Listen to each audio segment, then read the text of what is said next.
नमस्कार। आप सभी को पता है कि इस समय जो चर्चा में है इसरो का नाविक अपनी एग्जाम की दृष्टि से बहुत ज़्यादा इम्पोर्टेंट बन चुका है, क्योंकि आज हम कहीं भी एक जगह से दूसरी जगह जाते हैं तो सबसे पहले अपन किसका उपयोग करते हैं? जीपीएस का उपयोग करते हैं। और इस समय उसमें कुछ तकनीकी खराबी आ चुकी है, जिसकी वजह से भारत का जो नाविक सिस्टम है, भारत का जो जीपीएस सैटेलाइट सिस्टम है, उसमें बहुत ज़्यादा क्या आ चुकी हैं? दिक्कतें आ चुकी हैं।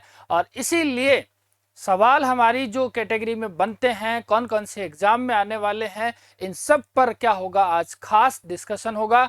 और आप जुड़े रहें लास्ट तक, क्योंकि नाविक कौन सी प्रणाली है, नाविक क्या है, नाविक का उपयोग कैसे हुआ, सबसे पहले उपयोग किसमें किया गया, इसमें जो जीपीएस सिस्टम लगा है उसमें कौन सी चीज सबसे ज्यादा इंपॉर्टेंट है, क्या इसमें एटॉमिक क्लॉक का उपयोग किया गया है, इन सब सवालों का आपको जवाब मिलने वाला है। कितनी इसकी एक्यूरेसी है, इन सारी चीजों को, क्या ये जियो अर्थ जो ऑर्बिट है उसके अंदर है या लो अर्थ ऑर्बिट में, ये सब चीजें आज अपन क्या करने वाले हैं, डिस्कस करने वाले हैं। क्लॉक आपको जो दिख रही है, ये क्लॉक कौन सी क्लॉक है आपको ये भी पता होना चाहिए। इन सब चीजों को आज यहाँ खड़े हैं, क्योंकि ये छोटी सी मिस्टेक कर देती है तो कुछ ही सेकंडों में मीटरों का क्या आ चुका है, फर्क आ चुका होता है। आपने देखा होगा कि इस समय अपने अगर सेकंड ग्रेड का एग्जाम देखा था, उसमें भी आरपीएससी को ये प्रूफ देना पड़ा था कि आप जीपीएस के भरोसे सेंटर पे ना जाएं, क्योंकि बहुत सारी चीजें बता कहाँ रहा था, ले कहाँ जा रहा था। तो चर्चा करते हैं इस टॉपिक के ऊपर क्या है। देखो, भारत का नाविक हो चुका है फेल। ये क्यों ऐसा कहा गया है? क्योंकि इस नाविक के बारे में पहले हमें चर्चा करनी है, और अगर ये फेल हुआ है तो क्या इसमें फेल हुआ है, और ये हमारी एग्जाम में 1 से 2 सवाल पक्के देने वाला है। क्योंकि जो सिचुएशंस अभी चर्चा में है, और आप जानते हैं साइंस और टेक्नोलॉजी में क्वेश्चन की कोई कमी नहीं है, इतने क्वेश्चंस है जो आप सोच भी नहीं सकते। तो एक एक टॉपिक पर अपन चर्चा करते हैं कि अभी चर्चा में क्यों है। क्योंकि आप सब जानते हैं कि भारत की ये क्या थी, एक स्वदेशी नेविगेशन सिस्टम थी। क्या था? नौवहन प्रणाली, जिसको अपन नाविक कहते हैं। वर्तमान में स्वतंत्र रूप से पोजिशनिंग, नेविगेशन एंड टाइमिंग यानी पीएनटी की सेवाएं देने में सक्षम नहीं रही है। सबसे पहले तो आपको पीएनटी पता होना चाहिए। पीएनटी का मतलब क्या है? Positioning, navigation and timing. ये सेवाएं देने में क्या नहीं रहा है, सक्षम नहीं रहा है। जिसका प्रमुख कारण है कि इसके जो भी परिचालन करने वाले जो उपग्रह हैं, उनकी संख्याओं में अभी क्या आ चुकी है भैया, कमी आ चुकी है। क्या आ चुकी है? कमी आ चुकी है। वर्तमान में केवल अगर बात करें तो 3 ही क्या है इसके परिचालन उपग्रह पीएनटी सेवाएं प्रदान कर रहे हैं, पोजिशनिंग, नेविगेशन एंड टाइमिंग सेवाएं दे रहे हैं। अगर किसी भी स्वतंत्र रूप से देखा जाए तो कोई भी अगर इस चीज का उपयोग करेगा तो इसमें कम से कम कितने उपग्रह होने चाहिए? 4। बताओ कम से कम कितने? तो कम से कम 4 सैटेलाइट होने चाहिए। जबकि अभी नाविक में कितने काम कर रहे हैं? 3 काम कर रहे हैं। तो ये सबसे बड़ा एक फॉल्ट इसमें पाया गया है। इसलिए जो नाविक है फिलहाल स्वतंत्र रूप से उपयोगकर्ता की स्थिति की निर्धारित नहीं कर सकता। आपको जाना यहाँ से जयपुर से भीलवाड़ा है, तो आप ये नहीं कह सकते कि मैं नाविक के भरोसे जा सकता हूँ, क्योंकि नाविक कह रहा है कि मेरे पास पीएनटी के लिए 4 होने चाहिए, जबकि मेरा तो एक तो काम ही नहीं कर रहा है। क्योंकि ये क्या करता है, पोजीशन आपकी कहाँ हो, आपका नेविगेशन, आप कौन सी दिशा में है, आप कितने समय में पहुंच रहे हो, इन सारी चीजों के लिए नाविक जिम्मेदार था। संकट का मुख्य कारण क्या है? संकट का कारण है IRNSS-1F। लगा लेना इसको, इंपोर्टेंट, कि एटॉमिक क्लॉक का क्या होना, विफल होना। यानी कि इसमें क्या है, एक परमाणु घड़ी है, और वो जो परमाणु घड़ी है, वो परमाणु घड़ी क्या हो चुकी है, फेल हो चुकी है। और जब वो फेल हो चुकी है तो IRNSS-1F पर मौजूद जो अंतिम कार्यशील परमाणु घड़ी है, वो मार्च 2026 में, आज नहीं है, आज से 3 महीने पहले ही क्या हो चुकी थी, फेल हो चुकी थी। और उसके बाद ये क्या हो गया कि सही और सटीक जानकारी नहीं दे पाता है। क्या नहीं दे पाता है? सटीक जानकारी नहीं दे पाता है। क्लियर? इसके बाद में ये जो सैटेलाइट नेविगेशन है वो बहुत कम सटीक समय में निर्धारण के लिए एटॉमिक क्लॉक महत्वपूर्ण होती है। क्योंकि ये क्या करती है, मैंने कहा अभी कि अगर 1 सेकंड का भी फासला आ चुका है तो कई मीटर क्या हो चुके होते हैं, खराब हो चुके होते हैं। आपको पता ही नहीं चलता कि आप किधर जाने वाले हैं। इस उपग्रह के समूह में पहले से मौजूद तकनीक समस्याओं के साथ इस विफलता का परिचालन क्षमता की और भी कम हो गया। क्योंकि जब एटॉमिक क्लॉक अगर क्या हो रही है, खराब हो गई, तो इसका मतलब है कि अब आपके पास सही से डायरेक्शंस भी नहीं मिलने वाली है। क्यों इसमें 4 उपग्रह आवश्यक है? तो सबसे बड़ी चीज है कि जो सैटेलाइट पोजिशनिंग का सिद्धांत कहता है वो क्या कहता है? वो कहता है कि किसी भी उपयोगकर्ता को सटीक स्थिति निर्धारित करने के लिए सामान्यतः कितने 4 उपग्रहों की क्या होती है, आवश्यकता होती है, जिसमें 3 सैटेलाइट क्या काम करते हैं, एक उसका लेटीट्यूड बताता है, एक उसका लॉन्गिट्यूड बताता है, एक उसके एल्टीट्यूड से संबंधित स्थानीय गणना करता है। तो 3 तो किस काम में आ गए, एक लेटीट्यूड में, एक लॉन्गिट्यूड में, एक एल्टीट्यूड में। और जो चौथा है वो है रिसीवर क्लॉक एरर को सुधारने में मदद करता है। अगर जो परमाणु घड़ी कोई भी चीज को क्या कर रही है, डेटा रिसीव कर रही है, उस समय अगर उसमें कोई फॉल्ट आ जाता है, उस फॉल्ट को सुधारने में क्या करता है, मदद करता है। इसीलिए स्वतंत्र जो 3D पोजिशनिंग और जो एक्यूरेट टाइम के लिए कम से कम कितने 4। आपको ध्यान रखना कि आप 3D सिचुएशंस को देख रहे हैं, उसके साथ साथ जो आपको एक्यूरेट टाइम मिलना चाहिए, उस एक्यूरेट टाइम के लिए टोटल 4 उपग्रह होने आवश्यक है। क्यों? क्योंकि सैटेलाइट नंबर 1 आपको लेटीट्यूड बताएगा, नंबर 2 आपको लॉन्गिट्यूड बताएगा, तीसरा आप कौन से एल्टीट्यूड में है उससे गणना करेगा, और चौथा जो आपकी क्लॉक है उसमें कोई एरर आ रहा है उसको सुधारने काम करेगा। तो याद रखना ये आपके लिए इंपॉर्टेंट बन जाता है क्या चीज, नाविक।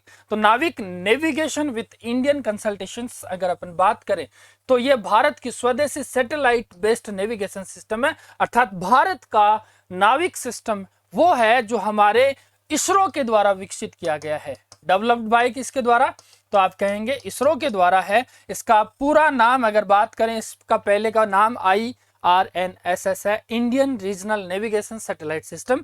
इंपॉर्टेंट लाइन आपको याद रखनी है, IRNSS अभी चर्चा में है, तो Indian regional navigation satellite system आपको ध्यान रखना है, जिसका उद्देश्य था कि भारत की क्या पोजीशन है, क्या नेविगेशन है और क्या टाइमिंग है, इसको अच्छी तरीके से कैपेसिटी को क्या करवाना था, PNT को उपलब्ध करवाना इसका सबसे मुख्य कारण था। कवरेज किसको करता है? सबसे बड़ी चीज है कि भारत में अगर देखा जाए तो भारत में लगभग कितने किलोमीटर, 1500 किलोमीटर का एरिया ये क्या करता था, कवरेज करता था। क्योंकि नाविक का प्राथमिक जो क्षेत्र था वो सेवा क्षेत्र था, और उसमें आ जाता है ऑल इंडिया। जितना अपनी इंडिया है वो सारी इंडिया इसमें क्या हो जाती है, कवर हो जाती है। अर्थात भारत की सीमा से लगभग कितना क्षेत्र, 1500 किलोमीटर तक का क्षेत्र इसमें आ जाता है, जिसका उद्देश्य क्या था कि भारत और उसके आसपास के क्षेत्रों में क्या रहना, विश्वसनीय रहना कि उसकी पोजीशन क्या है, कहां है, नेविगेशन, वेलोसिटी, टाइमिंग, ये सारी चीजें क्या करवाता था, नाविक उपलब्ध करवाता है। क्लियर? इसके बाद हम देखते हैं कि नाविक की सटीकता क्या थी। नाविक में सबसे बड़ी बात तो थी कि ये जो भी डेटा देता था वो डेटा बड़ी एक्यूरेसी के साथ देता था, जो प्राथमिक कवरेज है उसके क्षेत्र को दिखाता था, और जिसका उपयोग अगर देखा जाए तो 10 मीटर से बेहतर, यानी कि अगर करेक्शन भी कहीं दिख रहा होगा तो ज्यादा नहीं, 10 मीटर का ही मिलता था। क्योंकि भारतीय मुख्य भूभाग में लगभग 5 मीटर से बेहतर सटीकता मिलती है। याद रखना, इंडिया की अगर अंदर की बात करें, जो अपनी बाउंड्री लाइन है उसमें तो 5 मीटर की सटीकता आपको नजर आती है।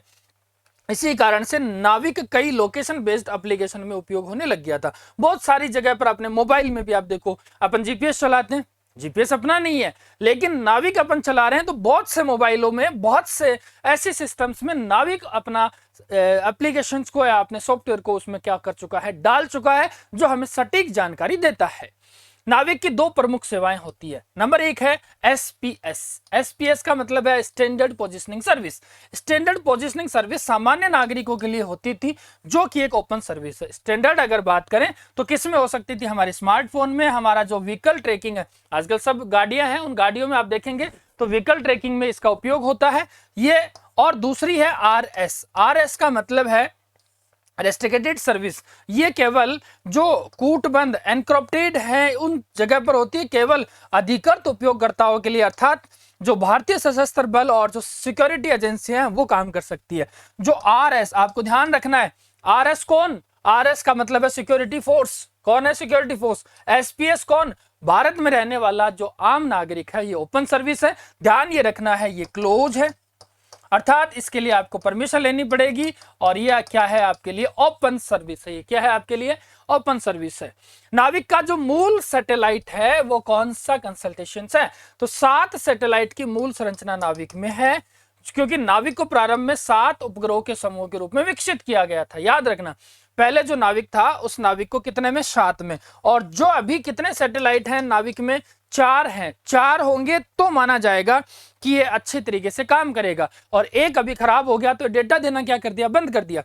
3 सैटेलाइट अगर देखा जाए तो जीईओ में है, जियो स्टेशनरी ऑर्बिट में है। 3 सैटेलाइट कहां है, देखो 1, 2 और 3। ये जियो स्टेशनरी जो ऑर्बिट है इसमें कितने सैटेलाइट हैं, 3। और 4 हैं वो है आईजीएसओ में, इंक्लाइंड जियो सिंक्रोनस ऑर्बिट। ये देखो 1, 2, 3, 4।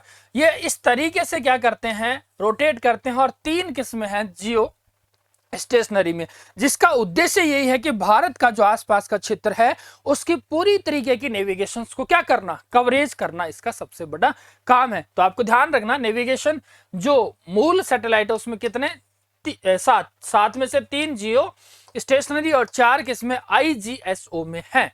क्लियर। अब तक कितने उपग्रह इसमें आ चुके हैं, तो मूल प्रणाली में मैंने कहा 7 सैटेलाइट हैं। कितने हैं, 7। बाद में खराब और पुराने उपग्रहों को बदलने के लिए रिप्लेसमेंट सैटेलाइट्स भेजे गए। क्या भेजे गए, रिप्लेसमेंट सैटेलाइट्स इसमें भेजे गए। और ये कार्यक्रम के अंतर्गत इसरो ने अब तक कुल 11 उपग्रहों का परीक्षण कर चुका है। इंपॉर्टेंट सवाल आ सकता है, ध्यान रखना कि नाविक में अब तक कुल कितने उपग्रहों का परीक्षण कर चुका है, तो 11। लेकिन लॉन्च के लिए किए गए उपग्रह की संख्या कितनी है, तो आप क्या कहेंगे कि कुल संख्या और वर्तमान ऑपरेशन सैटेलाइट बराबर नहीं है। लॉन्च कर टोटल भेज चुका है कितनी, 11। तो मूल प्रणाली में कितने हैं, 7। अब तक कितने प्रक्षेपित हो चुके हैं, 11। और अभी सेवाएं दे रहे हैं जो पीएनटी वो 3 है, 4 नहीं है। ध्यान रखना, वो कितने बचे हैं, 3 बचे हैं।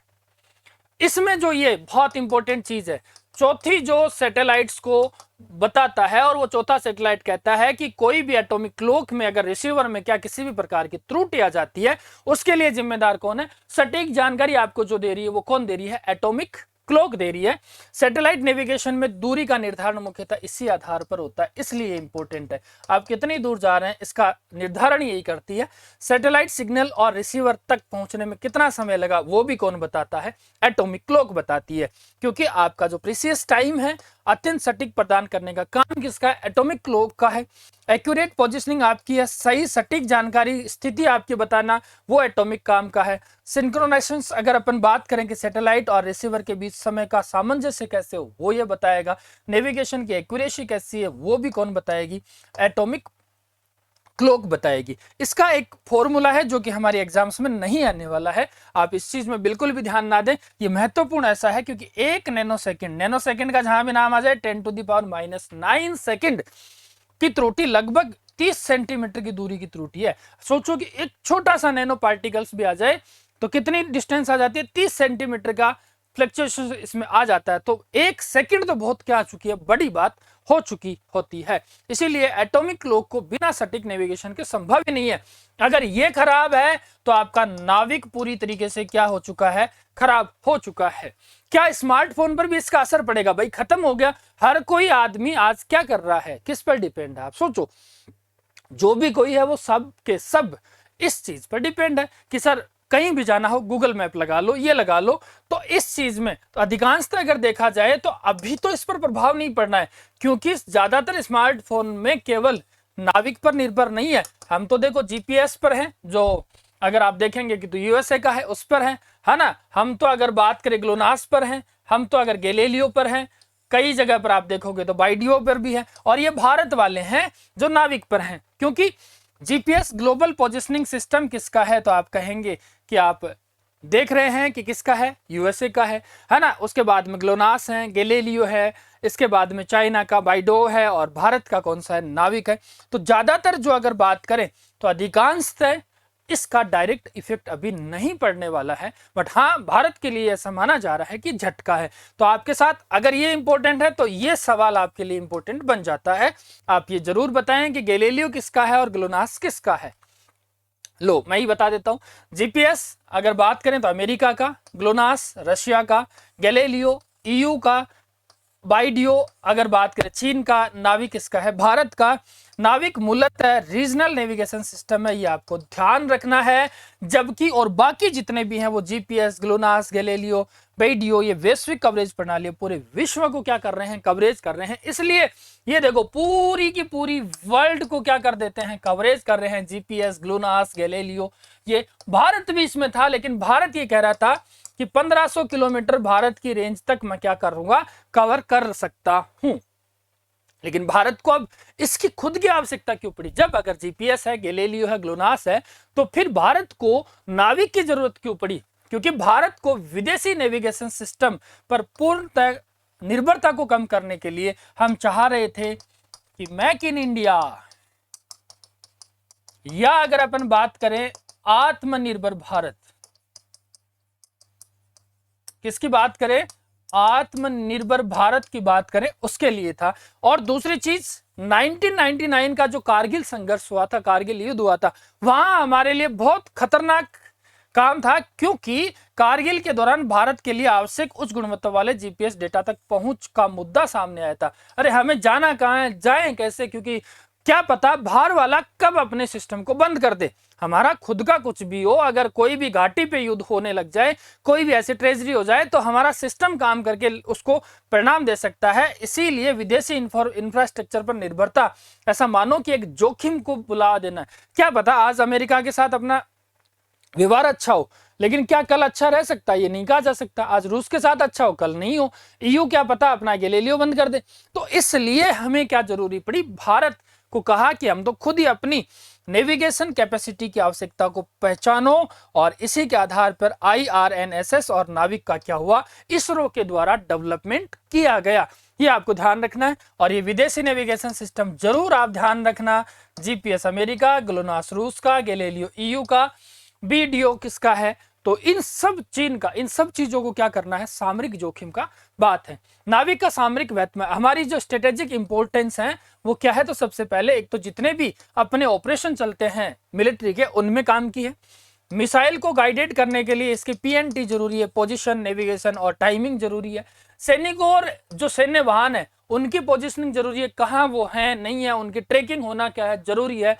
नेवल ऑपरेशंस, जितने भी हमारे नाविक हैं समुद्री यान से जो ऑपरेशंस हो रहे हैं उनके लिए जरूरी है। एयरक्राफ्ट का नेविगेशन भी जरूरी है, क्योंकि ये नहीं होगा तो क्या पता कौन सा लड़ाकू विमान किससे भिड़ जाएगा, ये भी हमें जानना जरूरी है। और तो और हमारी बॉर्डर सिक्योरिटी के लिए भी नेविगेशन सिस्टम जरूरी है, क्योंकि इस पर अगर कोई ऐसी चीज होती है तो वो हमें ये बताती है कि कहाँ क्या दिक्कत है। इन सारी चीजों की सटीक जानकारी के लिए एटॉमिक क्लॉक का होना जरूरी है, क्योंकि एटॉमिक क्लॉक हमें क्या करती है? प्रॉपर तरीके से सही डेटा देती है। नाविक का नागरिक उपयोग आप जानते हैं, नाविक का उपयोग व्हीकल ट्रैकिंग में था, क्योंकि ओपन सोर्स है।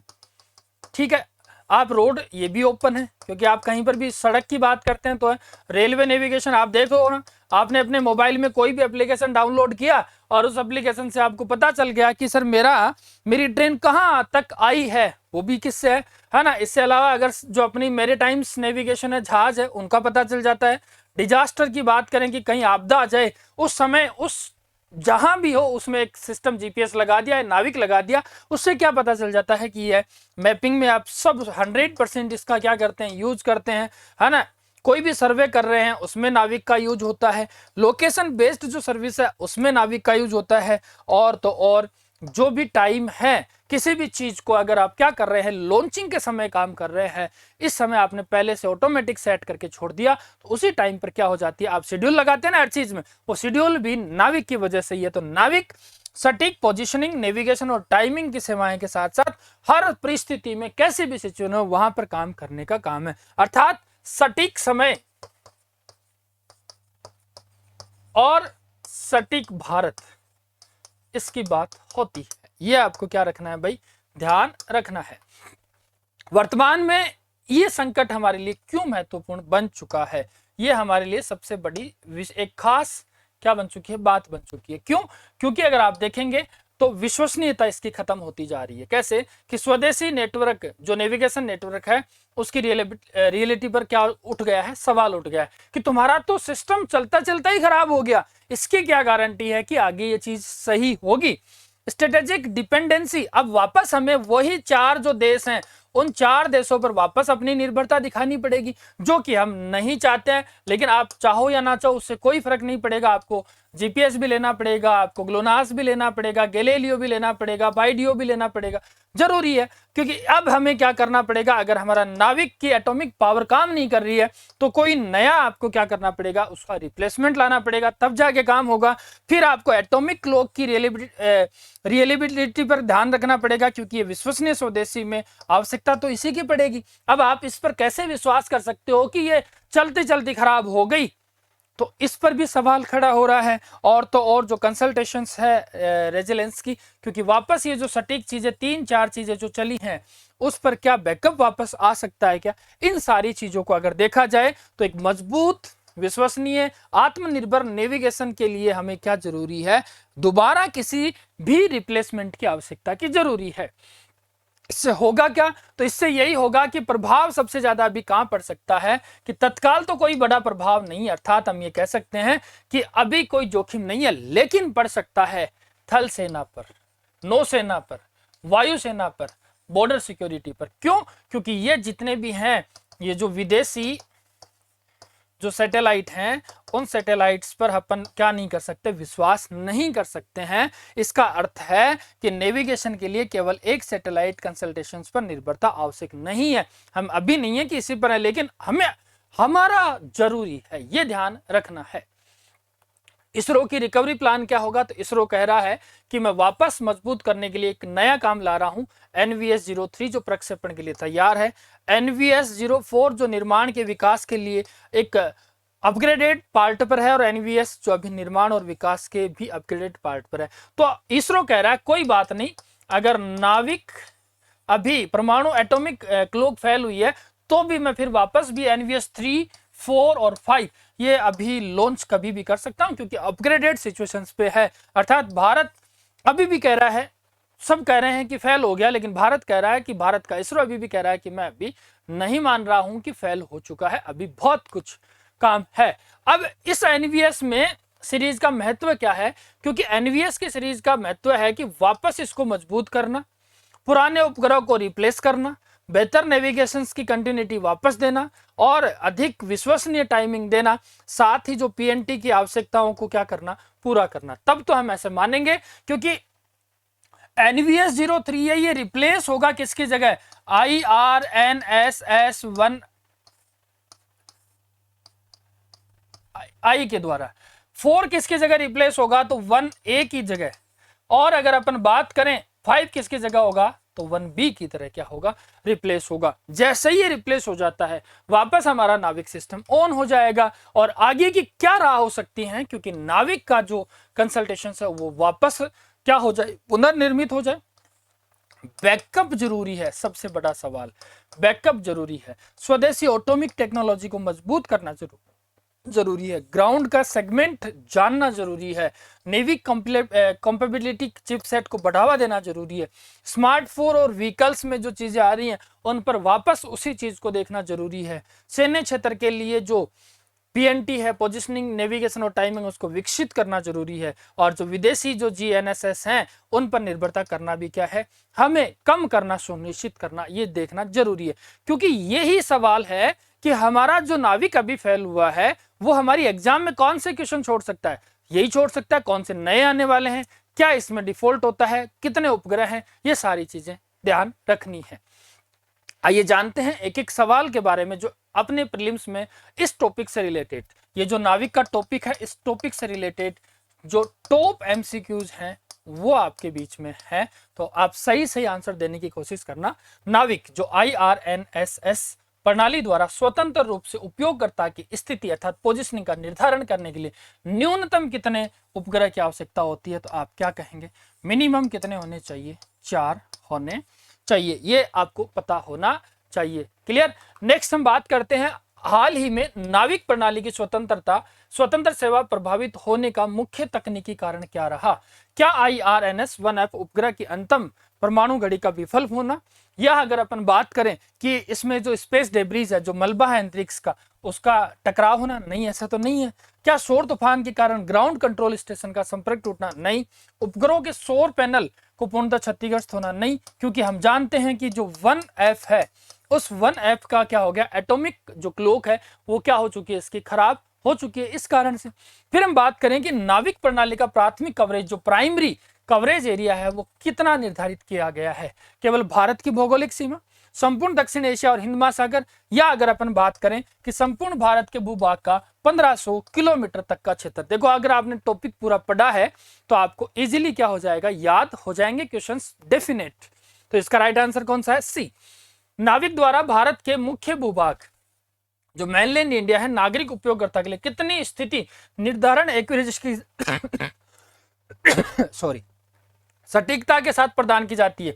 1 मीटर से तो नहीं। ये देखो, भारत के इनलैंड में है तो 5 मीटर और आउटलैंड में है तो 10 मीटर। ये दोनों चीज ध्यान रखना। इनलैंड पूछा है तो कितने मीटर हो चुकी है? 5 मीटर। अगर बाहर के आउटलैंड पूछे 1500 किलोमीटर तक की, तो 10 मीटर आपका हो जाता है। प्रारंभिक में नाविक IRNS के मूल 7 उपग्रहों के समूह को किन ऑर्बिट में स्थापित किया गया है? आपको ध्यान रखना, क्या 4 उपग्रह, 7 उपग्रहों को पोलर ऑर्बिट में किया गया है? क्या 4 उपग्रह लो अर्थ ऑर्बिट में? नहीं साहब। 3 उपग्रह जियो में हैं, बिल्कुल है, और 4 उपग्रह झुकी हुई भू समकालिक GSO में है। यस, इंपॉर्टेंट सवाल यही है। नाविक प्रणाली द्वारा प्रदान की जाने वाली प्रतिबंधित सेवाएं RS के संदर्भ में कौन सा कथन सत्य है? यह सेवा सभी आम स्मार्टफोनों के लिए है? नहीं, ये तो SPS है, आपको ध्यान रखना है। यह कटुबद्ध सेवा है जो केवल अधिकृत सामरिक उपयोगकर्ता के लिए? हाँ, बिल्कुल है। यह केवल व्यावसायिक एयरलाइंस और समुद्री जहाजों के लिए खुली सेवा है? ना। यह सेवा केवल मौसम पूर्वानुमान? नहीं साहब। ये आप याद रखना, RS किसके लिए है? जो कटिबद्ध है उनके लिए। SPS किसके लिए? सबके लिए ये ओपन सर्विस होती है। भारत के स्वदेशी उपग्रह आधारित नौवहन या नाविक विकसित करने की आवश्यकता मुख्य रूप से किस घटना के बाद होती है? तो सबको पता है, कारगिल के, यानी कि 1999 का कारगिल युद्ध हुआ, उसके बाद। इसरो द्वारा IRNSS नाविक कार्यक्रम के अंतर्गत अब तक प्रतिस्थापित कुल कितने उपग्रह क्या कर चुका है, लॉन्च कर चुका है? तो आप सब जानते हैं कि अब तक टोटल कितने, 11 उपग्रह लॉन्च कर चुका है। इसरो द्वारा नाविक समूह को पुनः सशक्त और क्रियाशील बनाने की विकास के लिए नई श्रृंखला सैटेलाइट का विकास किया गया। कौन सा? तो देखो, GS नहीं है, E नहीं है, NVS श्रृंखला, जो NVS में 01, 02, 03 आप देखोगे वो भी आ रही है। नाविक के परिचालन के उपयोग में उपग्रहों में आई कमी आम स्मार्टफोन उपयोगकर्ता पर तत्काल कोई बड़ा प्रभाव क्यों नहीं पड़ेगा? इसका एग्जाम्पल, इसका जो आंसर है वो आपको कमेंट बॉक्स में देना है। क्लियर? ये आप आराम से क्वेश्चंस को एक बार पढ़ लो और देन आफ्टर इसके आंसर को आप क्या करोगे, कमेंट बॉक्स में जवाब देंगे। आई होप आपको ये सवाल होगा, क्योंकि इस टॉपिक को आप बिल्कुल भी हल्का ना समझे। नाविक का क्वेश्चंस डेफिनेट किसी ना किसी एग्जाम में आपको देखने को मिलेगा, भले ही वो प्रीलिम्स हो, मेंस हो, छोटी एग्जाम क्यों ना हो, क्योंकि यह बहुत बड़ा पार्ट है भारत के लिए। क्योंकि जो भारत का खुद का जो नेविगेशन सिस्टम है, अगर वो वर्क नहीं कर पा रहा है प्रॉपर तरीके से, तो ये सबसे बड़ा चैलेंज है, और ये चैलेंज आपके एग्जाम्स में क्वेश्चंस जरूर देके जाएगा। Thank you so much.